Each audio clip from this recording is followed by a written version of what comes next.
CapeNature is a provincial government entity in South Africa that manages the region's nature reserves, protects ecosystems and promotes conservation-driven tourism. And at the moment it's also battling Western Cape summer wildfires, but it is also confronting a surge in biodiversity crime driven by organized syndicates treating the province's unique species as export commodities. To unpack the scale of this threat and the glimmers of progress, we're joined by Pierre de Villiers, Senior Manager, Marine and Coastal Operations at CapeNature. Hi Pierre, thanks for joining us today. It's a pleasure. Well, let's start with the basics. So what is being targeted at the moment and why are these species so valuable to poachers and international collectors? Yeah, so if you look at the seaside, you're looking at abalone, and that's a massive or a very important product in the East, a delicacy, and that you kind of have reached your status in life if you offer abalone as a dish in your house. West Coast rock lobster. There is export of that, but a lot of the syndicates are targeting local markets, and especially catching undersized lobster, which is bad because that impacts the sustainability of the fishery. They tail them, that means they break the head off and then they sell the tails locally, and it's turning into quite a lucrative market. You're looking at shark fins or sharks. The fins are also sent to the east for various dishes. So they're catching a lot of sharks. Some of the meat is used, and this is mainly longliners. And then the shark fins are exported. So that's a major problem. And we've got to keep an eye out, and that's offshore. Whereas lobster and abalone are in the near shore, well, say 30 meters depth, whereas the sharks can go deeper. And then when you come on land, cut flowers, believe it or not, is a major illegal commodity at the moment. Export trade, all sorts of beautiful flowers that you see in the international market, in the different arrangements and at weddings, etc. Well, that comes from us. There are legal permits, but there's a massive illegal harvesting problem. Then you're looking at succulents. Those are those little succulent plants that you find the West Coast, the Karoo. You hardly even notice it if you're walking around there, but they're extremely valuable in the ornamental plant trade. Also export market. I think some of the species get more money now than abalone and rhino horn. And then obviously we don't have a lot of, in the Western Cape, we don't have a lot of rhinos and elephants, but that's a massive trade, and a lot of the animals poached inland. The parts get exported from Cape Town Harbour, Cape Town Airport, etc., etc. So it's massive. And then, believe it or not, which sounds silly, but the pet trade, what the Western Cape has got is a lot of endemic species, little small, pretty little creatures on land, and they, like tortoises, chameleons, they're also captured and exported in the pet trade. So yeah, if you actually start thinking about it and get quite worrying. And then obviously the bushmeat trade, a lot of immigrants coming into South Africa are used to bushmeat. So that's exploded in South Africa. And we're talking about the Western Cape now where I work. And recently over the holidays, there was a lot of hunters around with dogs, etc. So the dogs are used in packs to catch the animals. So it's a massive issue. And it needs to be dealt with in a structured way. It sounds like you have so much to do to try to fight this. You know, the one that interests me when you said that succulents can now be more valuable than rhino horn. So how has succulents gone from petty thief to linked to the international crime economy? It's difficult. It's when you, as a manager or a commander, if you're doing operations, you got to put everything in context. And there's two types of context that we work with. One is a socioeconomic context, and I'm talking globally, nationally, provincially, and then locally. And then obviously the environmental context, the ecosystems, climate change, the weather. If you're looking at poaching at sea, no one dives in a 5-meter wave. So if you look at that context, you'll note that politically, internationally at the moment now, there's a lot of wars. USA is making a lot of statements. And in the wars and in all the different engagements internationally, there's a lot of money being made. A lot of technology developments have taken place in the wars, and a lot of countries are setting up factories, and they're making a lot of money very quickly. And the moment people become wealthy, they start looking at things to show their wealth off. So I mentioned already abalone, as if that's on your table, you've arrived. Succulent plants now have become the in thing or the vogue overseas, especially if you look at living in a built-up area, as I'm talking like a city, and you've got a little apartment, then the little pot plants with all these little succulents are something nice to look at and boast about if you get the really rare species. And that's the whole tragedy of poaching throughout the world, is that the more rare an animal comes, the more valuable it and its parts become. So that's where it comes from. It's very difficult to predict what's next, although we did pick up succulents starting to peak or move into this poaching and export trade at least 10 years ago. And there'll be more. There'll be more. We just got to keep our eyes on it. The intelligence units try to keep a finger on the pulse, looking at the import side in the international countries, in the countries internationally, and see what comes in. And see what the vogue is, and you try and monitor that. But yeah, if you look at, once again, if I say the context, where South Africa is at the moment, where we used to have large intelligence units and international intelligence units and all sorts of special operations due to budget cuts, and where we are as a country, a lot of that has decreased, that capacity. So our finger's not on a lot of the pulses. So then it becomes reactive back home. Yeah, so we got to step up our game, and very quickly. So is there a danger that some of the biodiversity of the Cape might become extinct because of poaching? Yeah, definitely. Well, the danger is always there, yes.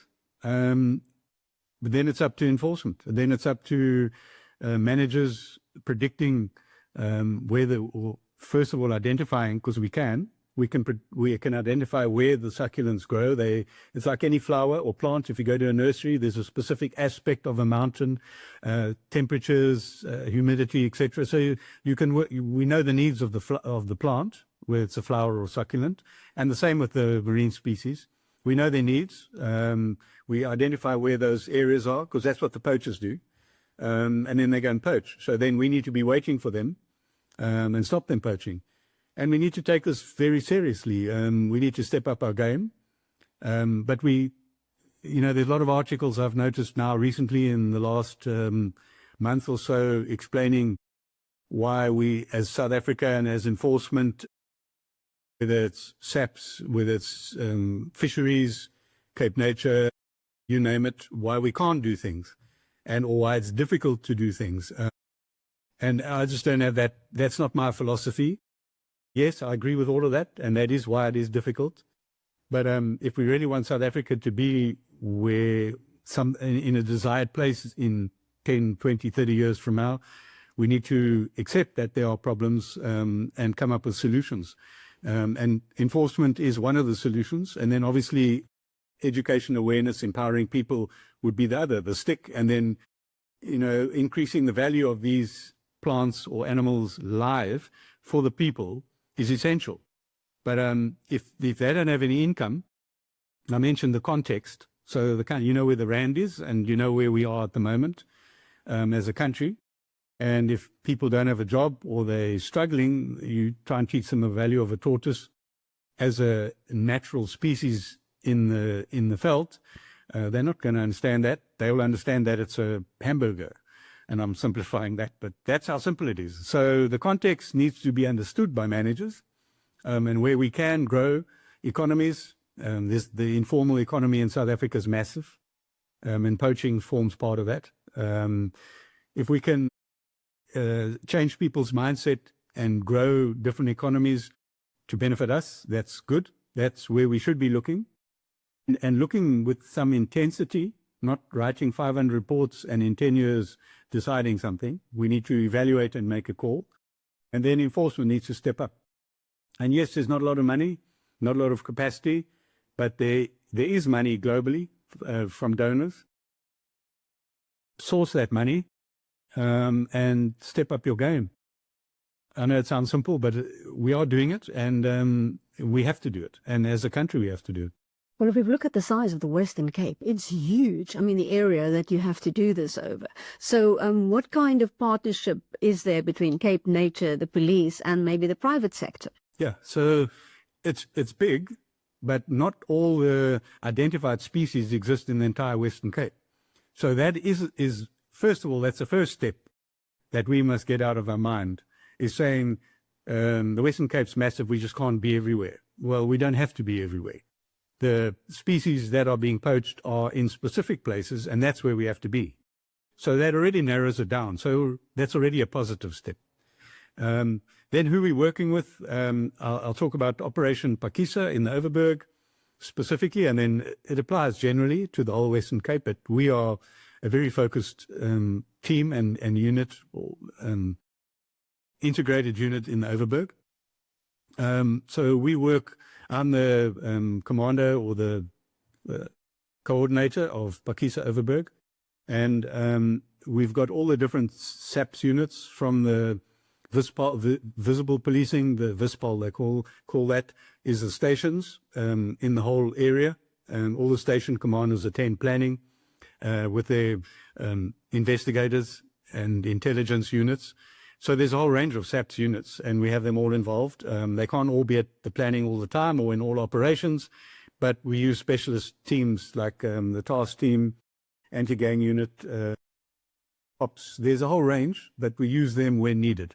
So if we go into a hotspot and there's 500 people having a different opinion to us at the time, and they do not want us to go and arrest someone, then we need the bigger units to go in. If it's a smaller area and quick in and out, we can go in with smaller teams. Then we have Department of Fisheries. They've also got bases spread along the whole coastline. In Overberg, we've got Arniston, Kranspy, Hermanus, and Claremont. Their team leaders are with planning the whole time. They provide us with intelligence, as does SAPS. And then we plan and we target. We can't be everywhere, just like you said. Even Overberg's big, the coast is long, but we've done our homework on the animals. So we know the abalone, we know where we find abalone, we know where we find lobster, and we know where we find shark, and then other fish species that are harvested in excess of permits. We know where the hotspots are, and it's very simple. You're not going to find abalone on sand. So that cuts out all the sandy beaches. So once again, on the positive side, reduce your area by identifying where the animals are and where a lot are. If there's one abalone on the sand, don't worry about the one. Focus on where there's 5,000. You know what I mean?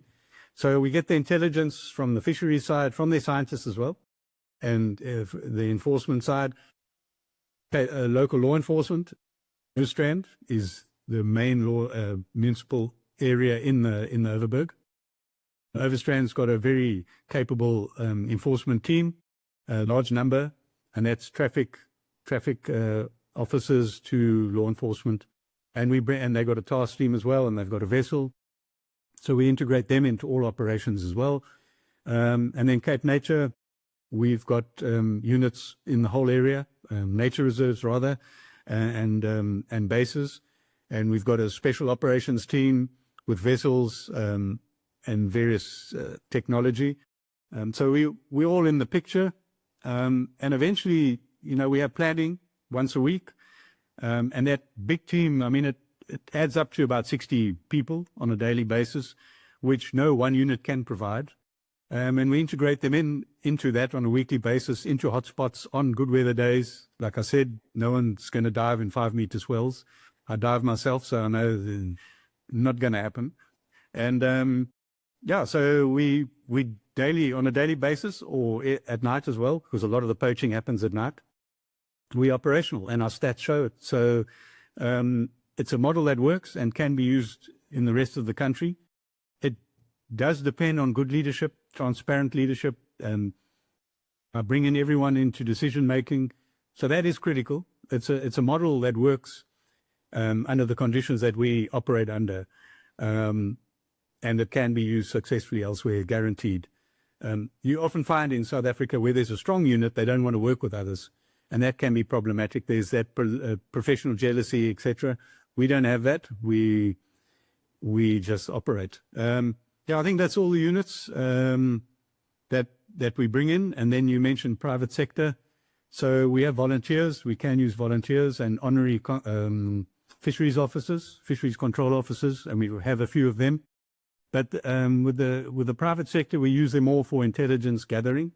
It's not really appropriate to put a private person, even if he's seriously trained, into a position where they could get injured, because we can't be held responsible for that. And even if they want to, and they say they will handle the responsibility, if, for instance, they are killed, their family's not going to see that side of things. So we rather use them for intelligence gathering, information provision, and going forward, we are looking at stronger partnerships and, of course, getting funding. We've got critical funders that can provide. CapeNature isn't like the provincial department or national department. We are allowed to receive donations or grants.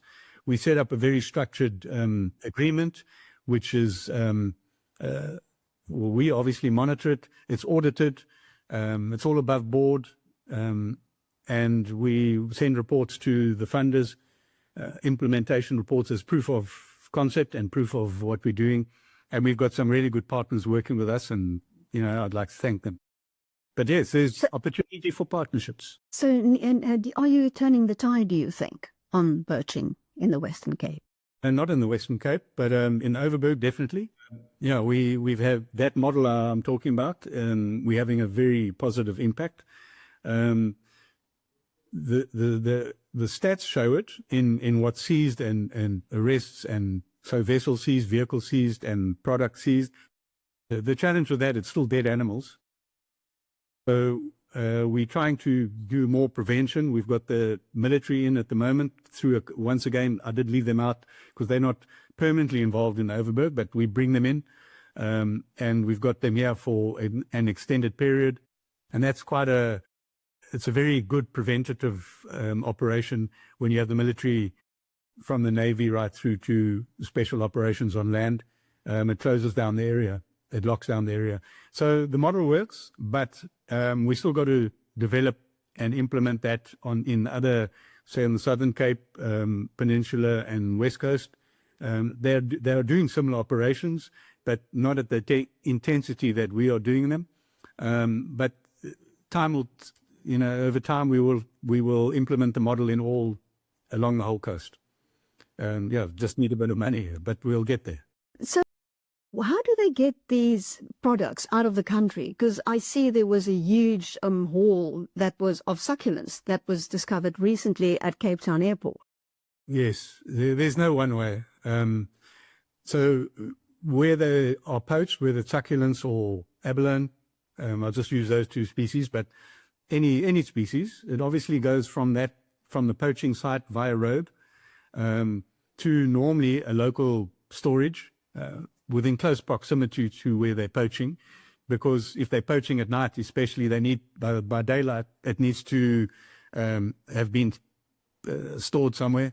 So there's normally a local storage, and then by road to Cape Town, and generally it can go out via the Cape Town Airport in containers, and that's what you heard about.